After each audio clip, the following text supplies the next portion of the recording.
কেমন আছে? ভালো ভালো আছে। সো বন্ধুরা, তোমরা এবার বুঝতেই পারছো যে আমরা কি বানাতে চলেছি। হ্যাঁ, এই হলো ছাদের উপরে দেখো এই প্লাস্টিকটা বেশ ভালো করে পরিষ্কার করে মুছে শোকানো হচ্ছে। কেন শোকানো হচ্ছে একটু পরেই বুঝতে পারবে। এই হলো আমাদের অন্নপূর্ণা বৌদি, উনি হচ্ছেন এই পাঁপড়টা আমাদের সামনে তৈরি করেছে।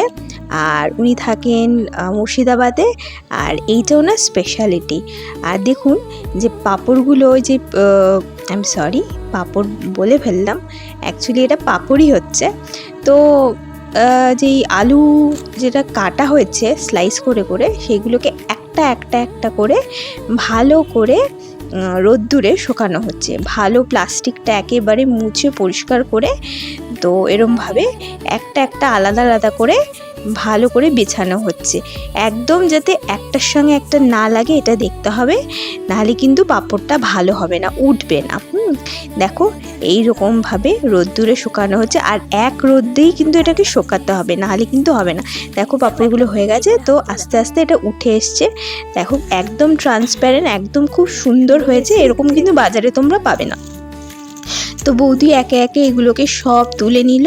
এই আমাদের এই ঝুড়ির মধ্যে আমরা পাঁপড়গুলোকে তুলে নিলাম। এটা কিন্তু 2 কিলোর আলুর পাঁপড়, ঠিক আছে, একদম ট্রান্সপারেন্ট, খুব সুন্দর হয়েছে।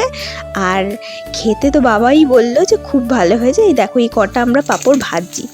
দেখো একদম মানে অল্প আছে পাঁপড়টাকে ভাজতে হবে, নাহলে কিন্তু পুড়ে যাবে, কারণ যেহেতু এত পাতলা পাতলা করে কাটা হয়েছে, এটা টেস্ট কিন্তু অসাধারণ হয়েছে।